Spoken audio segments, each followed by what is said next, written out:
Lorsque j'ai commencé à étudier comment soutenir et respecter ceux et celles qui accompagnent et qui nous quittent, aidant comme endeuillés, je ne comprenais pas pourquoi on me parlait à chaque fois de ma boussole intérieure.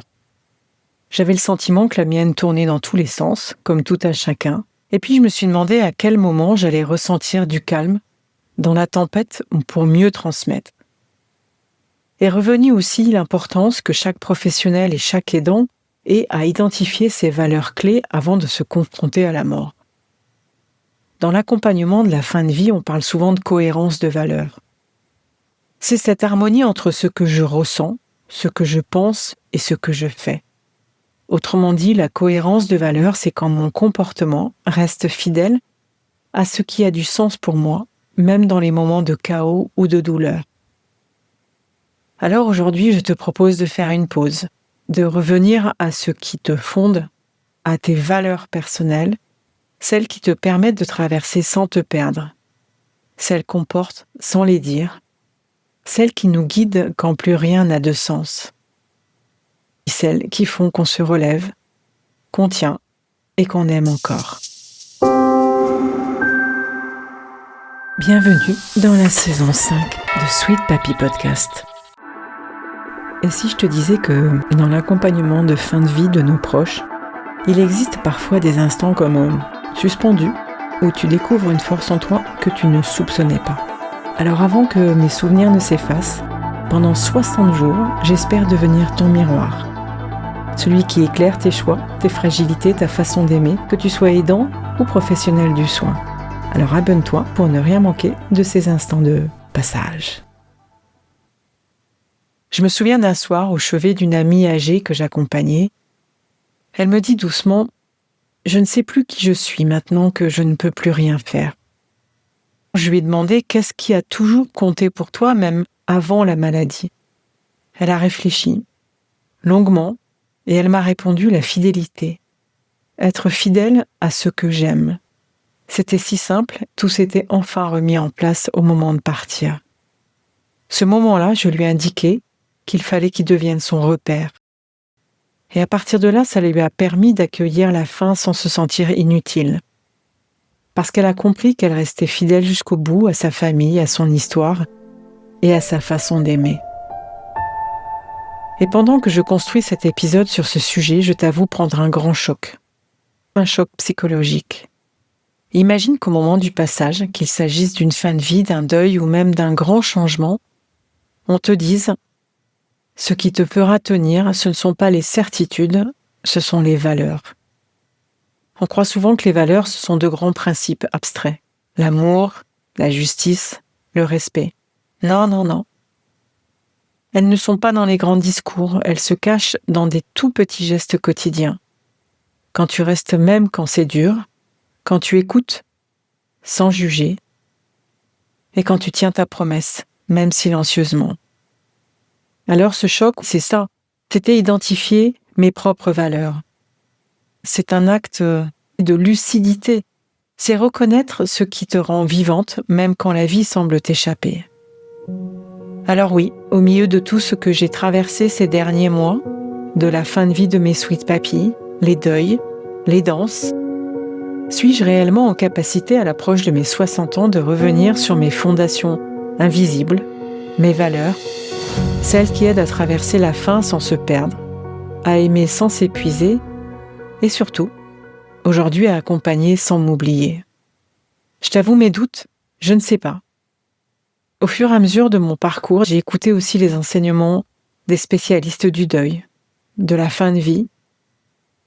J'ai fini par enregistrer et identifier 6 étapes dans mes valeurs personnelles pour traverser le passage avec clarté et paix. Alors si cela peut t'aider de ton côté, voilà où j'en suis venue avec ces 6 étapes.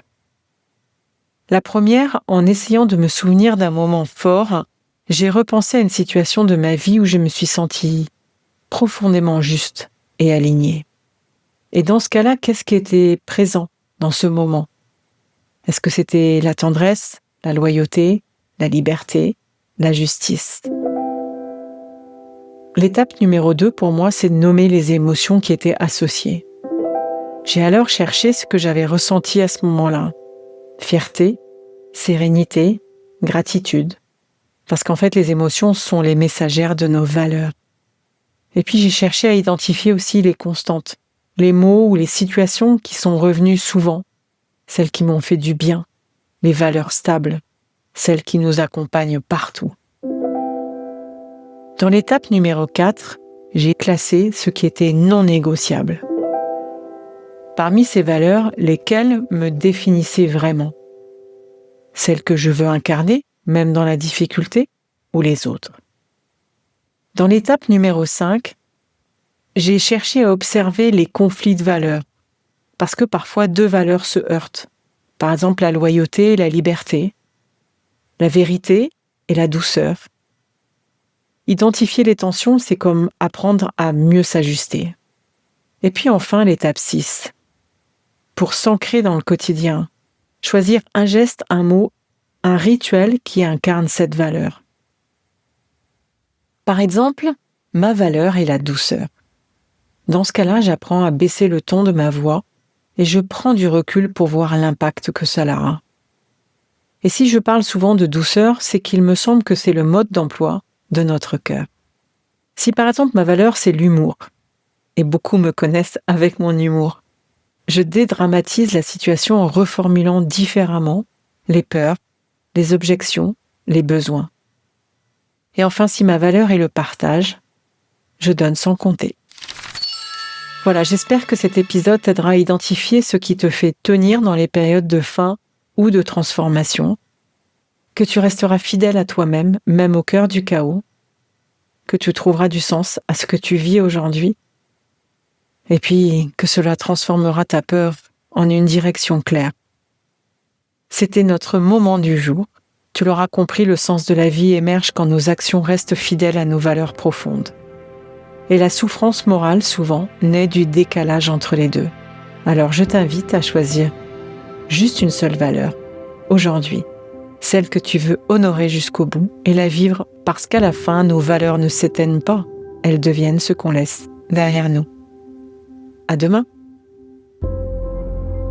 Si cet épisode t'a touché, inspiré ou donné des pistes pour mieux appréhender les imprévus de la vie, je t'invite à aller plus loin. N'hésite pas à t'abonner à Sweet Papi Podcast pour ne manquer aucun des prochains épisodes, remplis bien évidemment de bienveillance et d'histoires inspirantes. Et puis partage s'il te plaît cet épisode avec quelqu'un qui pourrait en tirer des enseignements précieux. Et surtout, si tu souhaites discuter de ton propre parcours d'aidant, échanger ou découvrir des ressources pour t'accompagner, n'hésite pas à réserver un appel découverte avec moi via le lien qu'il y a dans le descriptif de l'épisode.